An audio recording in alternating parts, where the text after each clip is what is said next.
DPWH, Pilipino at lahat, batang marunong pinagkakapuri ko. DPWH, Pilipino at lahat, asaan naglilingkod. DPWH, kung pausang naglilingkod. DPWH, pinagmamalang kong maglingkod.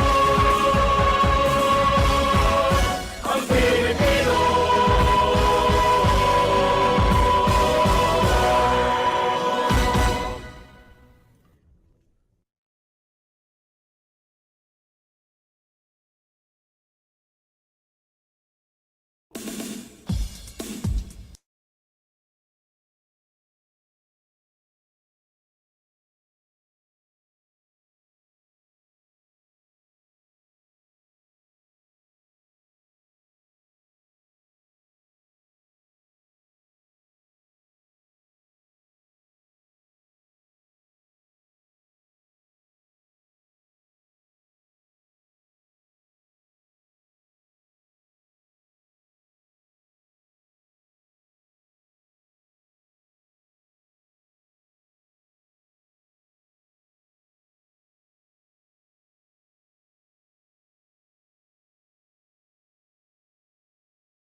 Okay, good morning everyone. We already have a quorum. So today is May 23, 2025, Friday. And the Bids and Awards Committee is once again convening this week for the conduct of a pre-bid conference for two civil works contracts, which have been scheduled today. The attendance or the attendees for the committee today are our chairperson, ARD, Joel F. Limpenko. We also have Engineer Robert Naval, Chief of Construction and Implementing Unit for the two civil works contracts. And I am Cheryl Antonio David from the Administrative Division, Vice Chair. We have three members present. We have a quorum. We are assisted by the Secretariat headed by Engineer Alex Bertodaso, as well as the other members of the Secretariat and Technical Working Group. And we are live streaming our procurement activities through the YouTube platform for transparency and recording purposes. Of course, we have invited our observers from from CCWI, NACAP, and the Commission on Audit, although as of this time, they have yet to enter our virtual meeting room.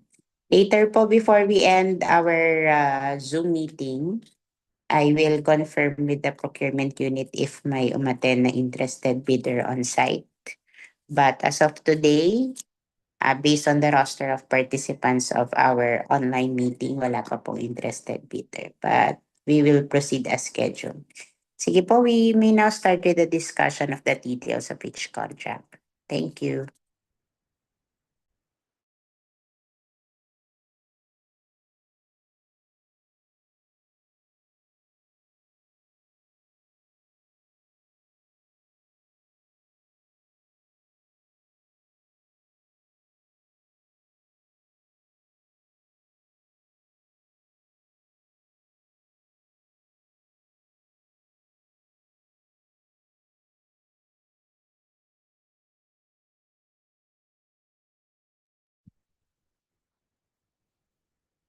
Good morning po to everyone. I'm Engineer Jara Makalalad from the Construction Division. And for our pre-bid conference today, I will present to you the technical component of the projects.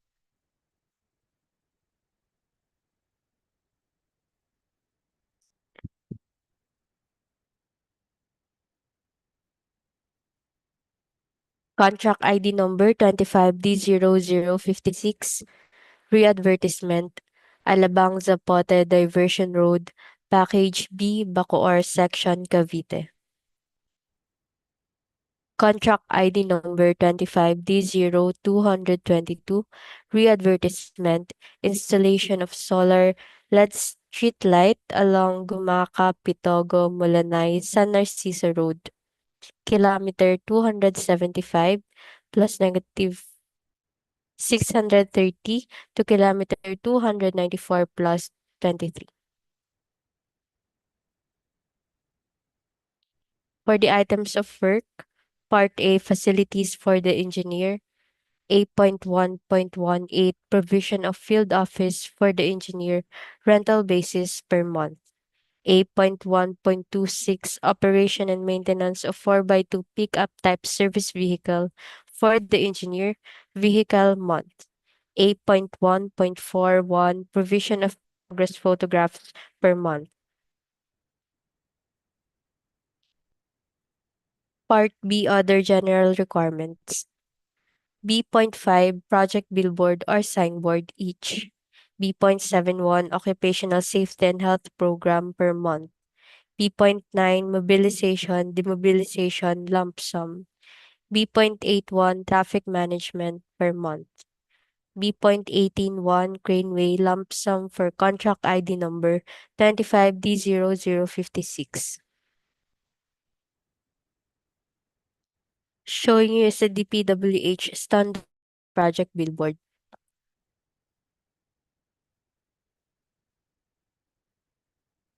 Minimum material testing equipment for medium contractors for contract ID numbers 25D056 and 25D0222. The minimum major equipment requirements are the following.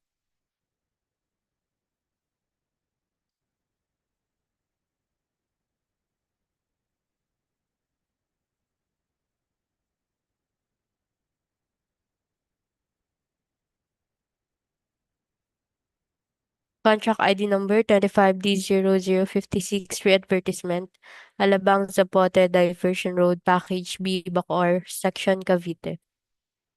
Showing you the vicinity map, Calabarzon map, key map, and layout plan.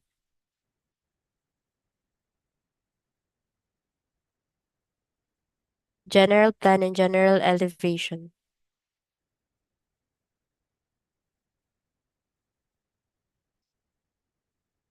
General section.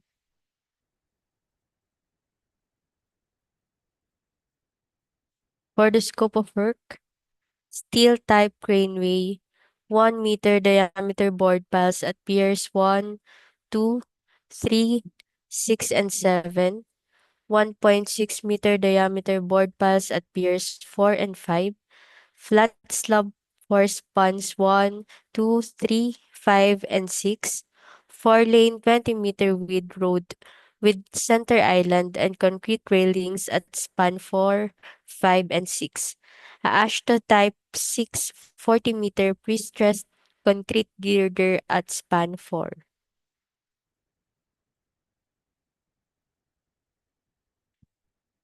The minimum major equipment requirements are the following.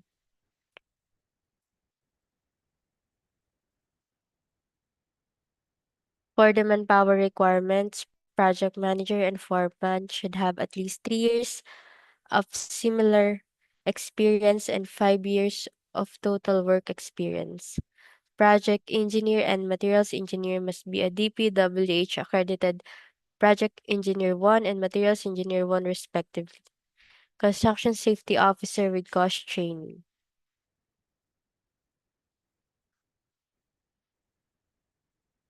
The approved budget for the contract is 139,925,000 pesos, and the source of fund is FY 2025 GAA for DPWH Infra Program.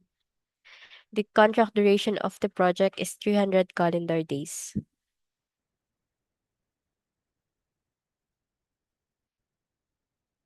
Major category of works, bridges, construction of concrete superstructure with cast-in-place piles. Showing you the similar categories of works.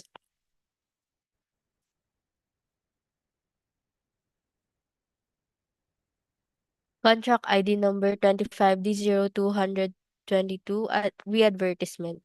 Installation of solar LED streetlight along GUMACA-PITOGO-MULANAY-San Narciso Road, kilometer 275 plus minus 630 to kilometer 294 plus 23. Showing you the vicinity map and key map. Layout map.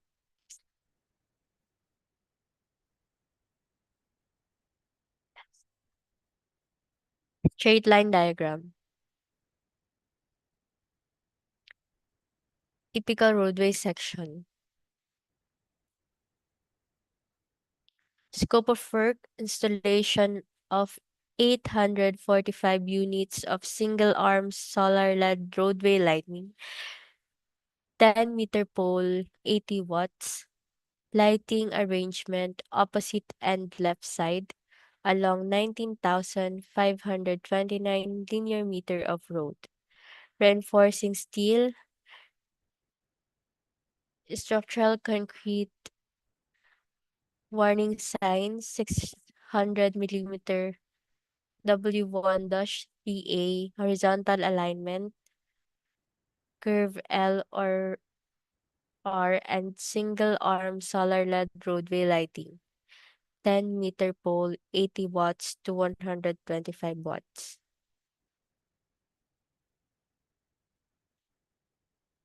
Showing you the equipment requirements.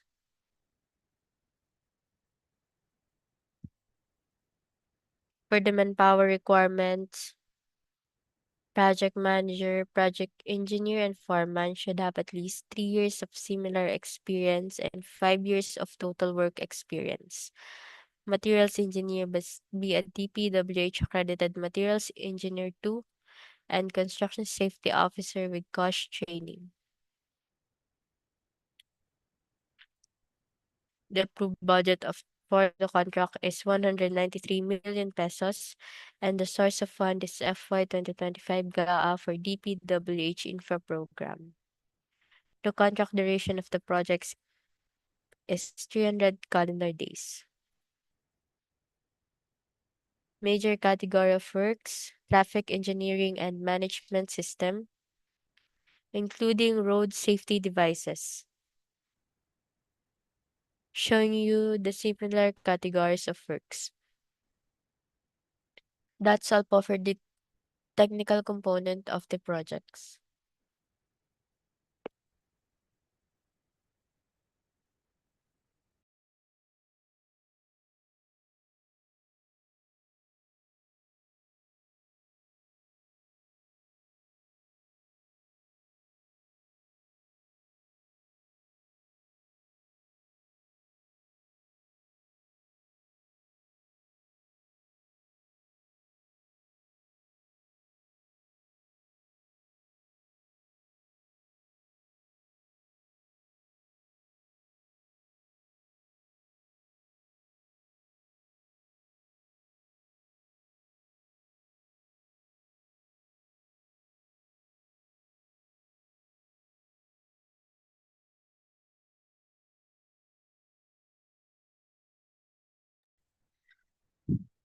Good morning. I am Engineer CJ Sota from the Construction Division, and I'm going to present the legal and financial component of today's pre-bid.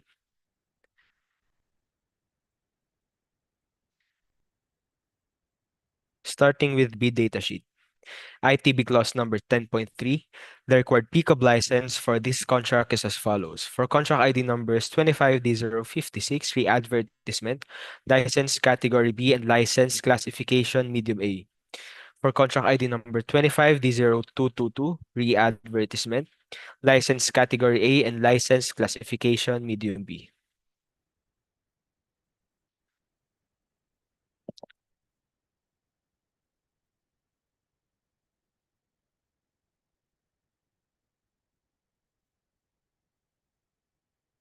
ITB clause number 22. Bid submission may be done manually or electronically or online. However, bidders should only select one mode of submission. either manual or electronic. The address for receipt of bids submitted manually is at Bidding Room, DPWH Region 4A, Canlubang Interchange, Barangay Mayapa, City of Calamba, Laguna, and electronically should be submitted at electronicbids_R4A at dpwh.gov.ph. The deadline for receipt of bids is on June 5, 2025 at 10 a.m. For bids to be submitted electronically or online, the following procedures should be observed following the Department Order Number 87 Series of 2020. GCC Clause Number 4.1, the procuring entity shall give possession of the site to the contractor upon the receipt of the notice to proceed. The start date shall not longer later than 7 calendar days from its issuance date of the receipt of the notice to proceed. GCC Clause Number 7.2, in case of semi-permanent structures such as buildings of types 1, 2, and 3, as classified under the National Building Code of the Philippines, concrete asphalt roads, concrete river control, drainage, irrigation line canals, river landing, deep wells, rock causeway, pedestrian overpass, and other similar semi-permanent structures, 5 years. For contract ID number 25D0222, re-advertisement. And in case of permanent structures such as buildings of types 4 and 5 as classified under the National Building Code of the Philippines, 15 years. For contract ID number 25D056, re-advertisement.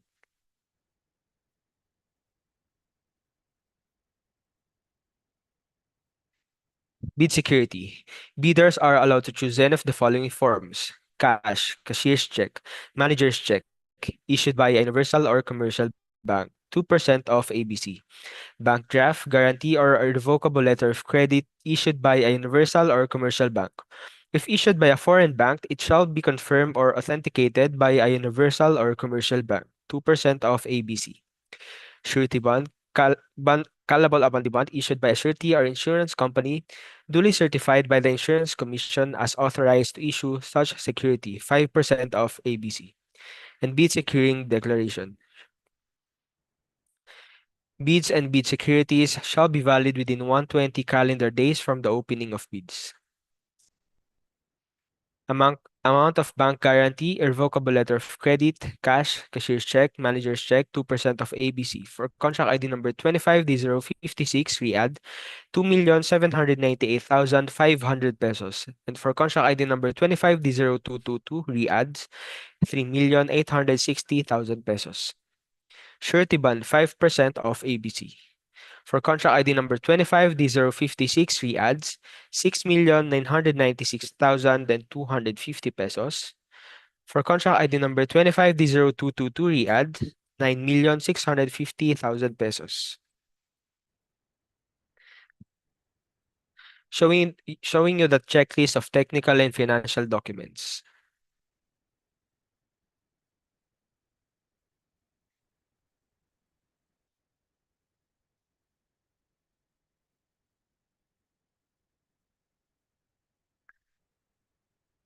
Submission of bids. One envelope system. Documentary requirements duly signed, paginated with ear tags and bookbound for technical and financial envelopes, original.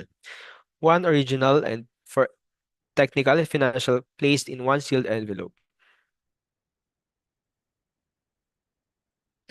Payment process of bidding documents, Monday to Thursday 8 a.m. to 2 p.m. and Friday 8 a.m. to 12 noon. The bidding date is on June 5, 2025 at 10 a.m. The cost of bidding documents for 25D056 and 25D0222 re-add is 50,000 pesos. Important notice. The net financial contracting capacity or NFCC of the bidder shall be used in the eligibility processing. The prospective bidder must have an NFCC of at least equal to the ABC to be procured as follows. NFCC is equal to the current assets minus current liabilities times 15 minus the value of portions of all outstanding works under the bidder's ongoing contracts, including contracts to be started, which portions coincide with the contract to be bid. Credit line commitment shall no longer be accepted per GPPB Resolution Number 20, Series of 2013, dated July 30, 2013, and Department Order Number 37, Series of 2014, dated March 26, 2014. In the NFCC, the fixed factor of 15 shall be used in the computation of the NFCC regardless of the contract duration. As per the Department Order Number 193, Series of 2016, the procuring entity shall disqualify the contractor from participating in the bidding or award of contract for infrastructure projects if his firm incurred a delay in any of his ongoing contracts, either government or private, which is considered attributable to him pursuant to the provisions of IRR of RA 9184 in any of the following cases. Number 1, where the firm incurred the negative slippage of at least 15% of his ongoing contract in accordance with Section 34.3.B.II of Rule X post-qualification number of RA 9184. Number 2, where the delay in the completion of work has exceeded the time duration equivalent to 10% of the specified contract time, as any approved time suspension. The same shall be subject for rescission in accordance with Section 8.4 of Annex E of RA 9184, or number 3, where the total liquidated damages has exceeded 10% of the total contract price. The same shall automatically taken over by the procuring entity or award to a qualified contractor through a negotiation in accordance with Section 8.5 of Annex E of RA 9184.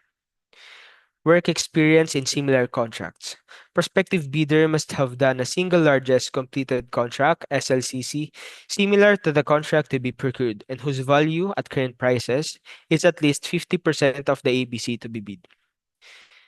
GPPB NPM number 150 series of 2016, a temporary PCOB certificate of license cannot substitute the requirements of submitting a valid PCOB license as part of eligibility requirements. That's all po for legal and financial component of today's pre-bid. Now let me share po yung electronic submission of bids.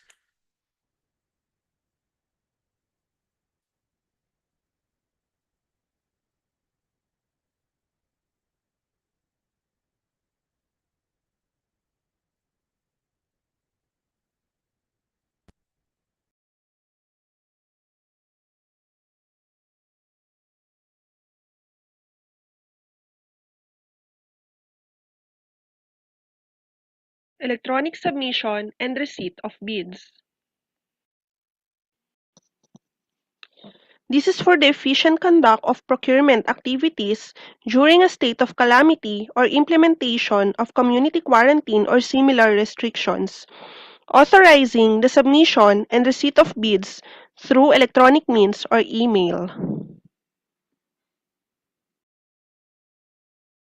Our legal references for the submission of bids electronically are the Department Order Number 87, Series of 2020, GPPB Resolution Number 9, 2020, dated May 7, 2020, and the 2016 Revised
electronic submission and receipt of bids. This is for the efficient conduct of procurement activities during a state of calamity or implementation of community quarantine or similar restrictions, authorizing the submission and receipt of bids through electronic means or email. Our legal references for the submission of bids electronically are the Department Order Number 87, Series of 2020, GPPB Resolution Number 9, 2020, dated May 7, 2020, and the 2016 revised IRR of RA 9184. The prospective bidders shall prepare and submit their bids electronically following the steps prescribed under WDO 87, 2020 in accordance with GPPB Resolution Number 9, 2020 as follows. The BAC Secretariat shall post the invitation to bid and bidding documents in the Dpwh and PhilJEP's websites and at any conspicuous place for 7 calendar days per Section 21 of the IRR of RA 9184. Upon posting of the invitation to bid and bidding documents, the BAC Secretariat shall create the contract ID folder in the eBid portal. This is the Dpwh Electronic Bid Submission and Receipt portal. This is the contract ID folder created by the BAC Secretariat in the eBid portal. The contractor shall purchase the bidding documents per Section 17.4 and Appendix 8 Guidelines on the Sale of Bidding Documents of the IRR of RA 9184. The applicable fee for the specific project is indicated in the invitation to bid. Prior to the deadline of submission of bids, the prospective bidders shall send an email with subject official receipt for contract ID to electronicbids_R4A@dpwh.gov.ph. Attached to the said email is the copy of the official receipt of purchase of bidding documents in portable document file PDF format with file name in the format pickup ID underscore contract ID underscore official receipt dot PDF. For example, the file name of the attached PDF containing the official receipt of the contractor with pickup ID number 12345 who intends to participate in the bidding of contract ID number 21D00001 shall be 12345 underscore 21D00001 underscore official receipt.pdf. Further, the email subject would be official receipt for 21D00001. This is the confirmation of the electronically submitted official receipt. An email shall be received by a prospective bidder confirming its successful submission of the official receipt. Only the electronic bids of bidders who have successfully submitted an electronic official receipt shall be accepted. This is the folder of the OR received in the eBid portal. This is the OR submitted by the contractor received in the eBid portal. Upon submission of electronic proof of purchase of bidding documents or the OR, the contractor may now send its electronic bid with file name format pickup ID underscore contract ID underscore bid.zip or .rar or .7z with email subject format bid submission for contract ID. Its bid must be in a password-protected archive format and shall contain two password-protected archive files, the technical and financial proposal. This is an acknowledgement receipt email that will be received by the contractor upon submission of its bid. This is the folder submitted in the eBid portal.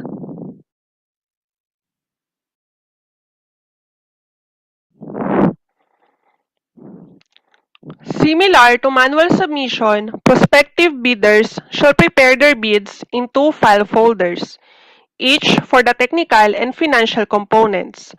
The file name of the technical and financial components folders should be in the format pickup ID underscore contract ID underscore technical and pickup ID underscore contract ID underscore financial.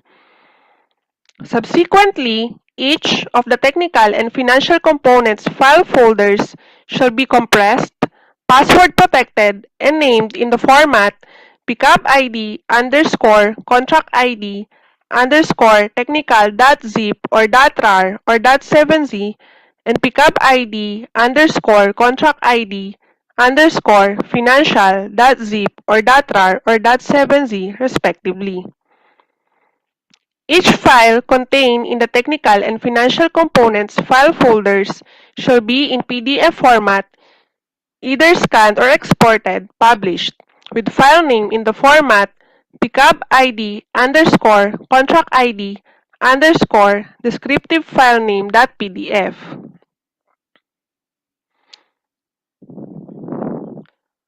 The compressed archive file folders of the technical and financial components shall be compiled in a password-protected compressed archive main file folder with file name in the format pickup underscore contract ID underscore bid. In case the total file size of the main archive file folder is more than the allowable size of an attachment per email of the prospective bidder's email service provider, they shall need to split its electronic bid into two or more password-protected compressed archive main file folders. The email submitting the prospective bidder's electronic bid should have a subject in the format bid submission for contract ID. In case of multiple compressed archive main file folders, it shall be submitted in multiple emails, each with subject in the format bid submission 1/2 for contract ID, bid submission 2/2 for contract ID.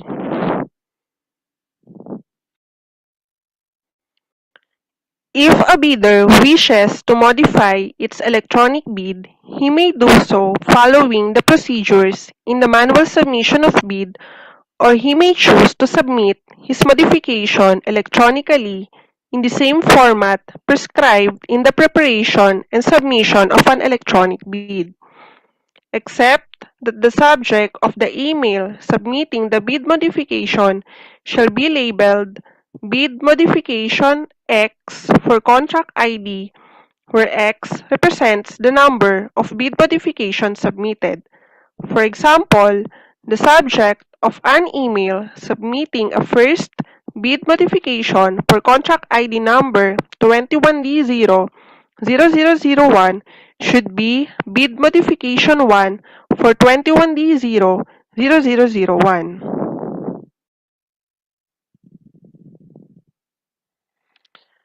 This is the same in the prescribed format in the preparation and submission of electronic bid, except that the bid modification main archive file folder shall be labeled as pickup ID underscore contract ID underscore bid modification underscore x.zip or .rar or .7z.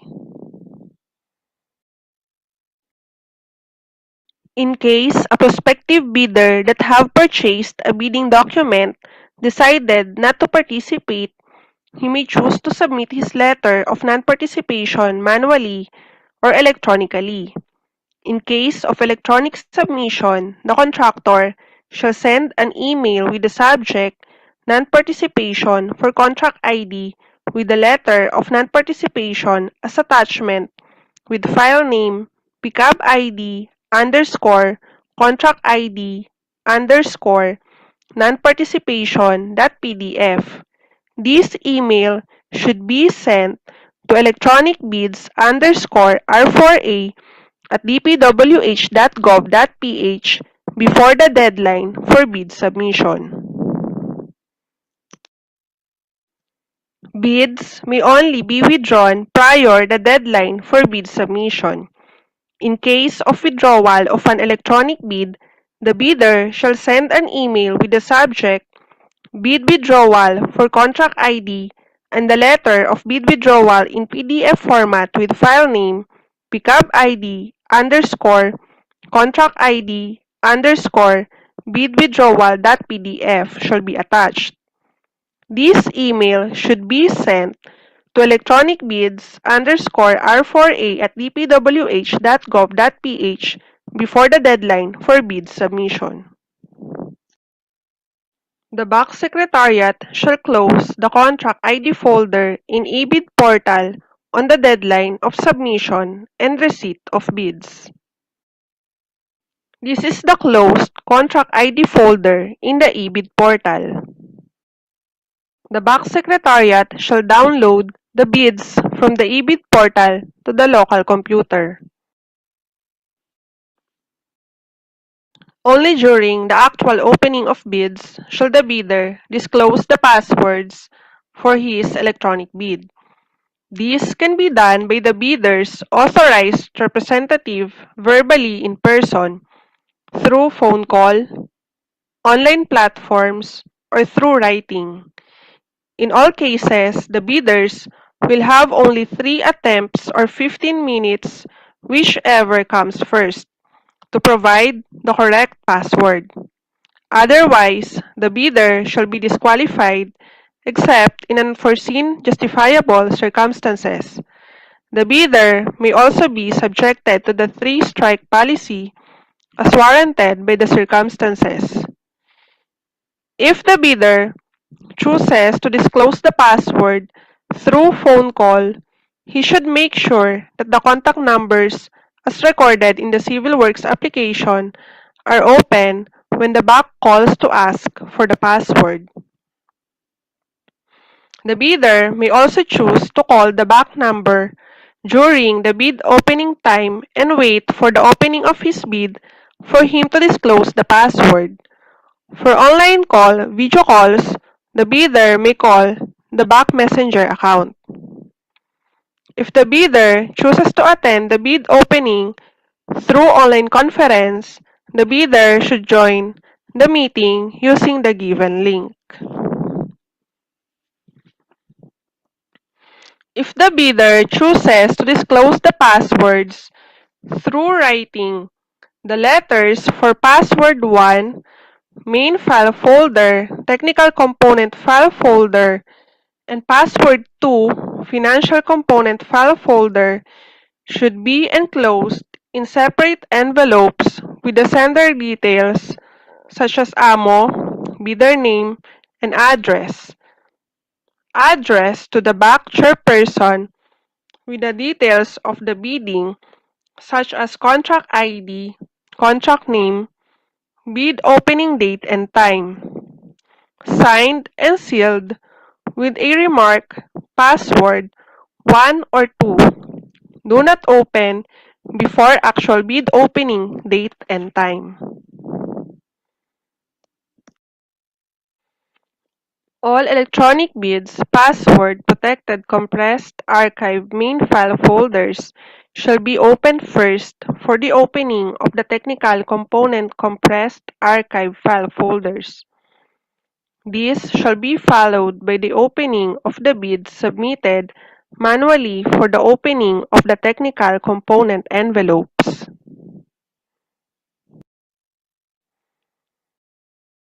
The same procedures apply for the financial component, compressed archive file folders, and financial component envelopes. The BAC Secretariat shall open the Financial Proposal Archive file. Notes and reminders for the contractors in the preparation and submission of bids. Only bidders with system-accepted proof of payment shall be allowed to submit their electronic bids, which shall not be beyond the deadline specified for the submission of bids. An email shall also be received by a prospective bidder in instances where their sent email related to the submission of electronic OR of purchase of the bidding documents if it has incorrect subject contract ID, which means that a corresponding folder with the same contract ID does not exist in the eBid portal, if it has no attachment, if it has an attachment but is not in the prescribed format, if it has more than one attachment, or if it was received after the deadline of bid submission. For the foregoing cases, the prospective bidders should rectify or correct the noted deficiencies to comply with the requirements for its electronic bid to be accepted. The bidders must submit their electronic bid using the registered email address in the Civil Works application. In case prospective bidders are not yet registered in the CWA, they can use any email address subject to the verification of the BAC Secretariat.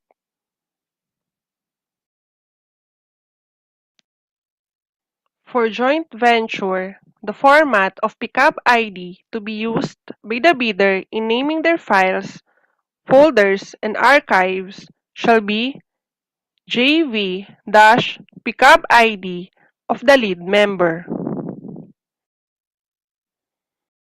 If a bidder chooses to submit an electronic bid, the same bidder can no longer submit a bid manually for the same contract and vice versa. Bid modification can be submitted electronically or manually, regardless of the manner by which the original bid was submitted. If a bidder submitted modifications both electronically and manually for a specific contract, the submission with the latest official date and time of receipt shall prevail. The submitted official receipt of purchase of bidding documents shall include the correct and complete names of the contractors who will submit their bids. Notes and reminders for the receipt of bids. An auto-reply email shall be sent to acknowledge receipt of electronic bids in instances where an email is sent with incorrect subject contract ID, which means that a corresponding folder with the same contract ID does not exist in the eBid portal.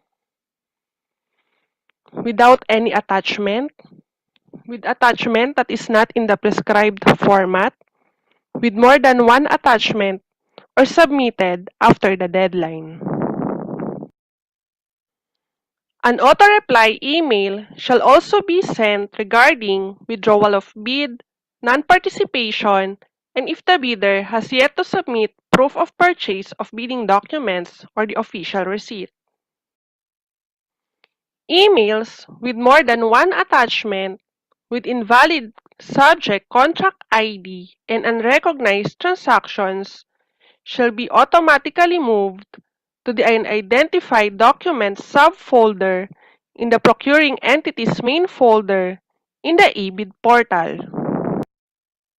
This is the unidentified documents folder in the eBid portal. The following shall not be accepted by the eBid portal.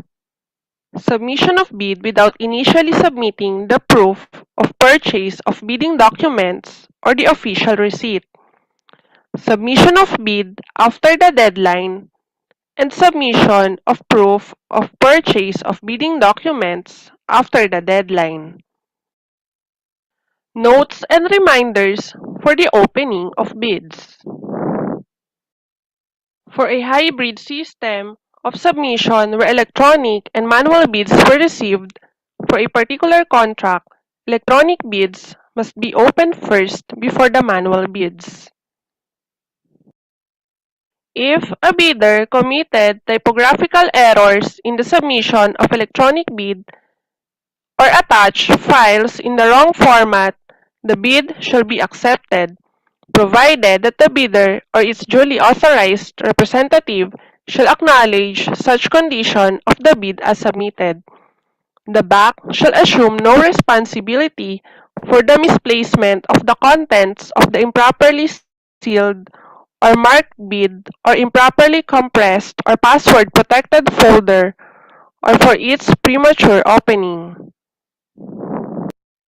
If an electronic bid or file was found to be damaged and could not be extracted or opened, the bid shall be considered failed. Notes and reminders for non-participation and bid withdrawal. In case of non-participation and withdrawal of bids, the BAC Secretariat shall check the letters of non-participation bid withdrawal received in the dedicated email address and is stored in the eBid portal, and shall observe the provisions under Section 26.2 of the IRR of RA 9184 and DO 17 Series of 2015.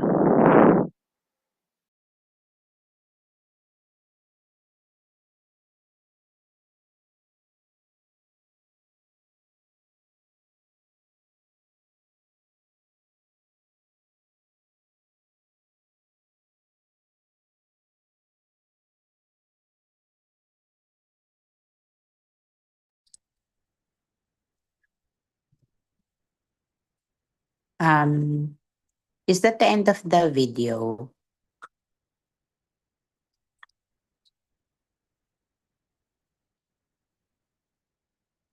Procurement.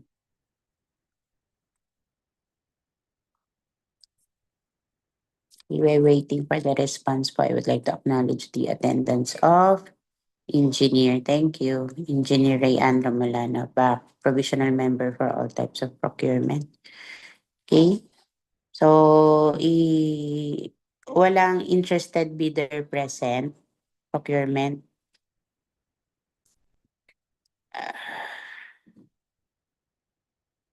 On site because I have already double checked online. Wala pong interested bidder joining online.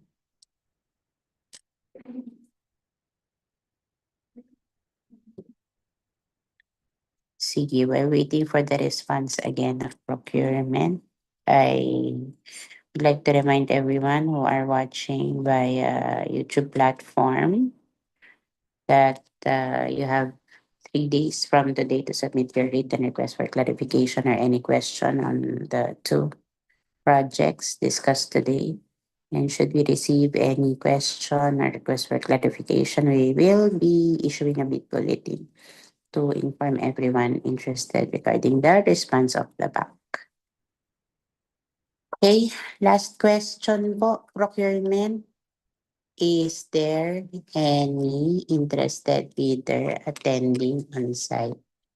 Wala po, ma'am. Okay, thank you. And since this is the last agenda or the item on the agenda of the back for today, our back meeting is now adjourned. Thank you po.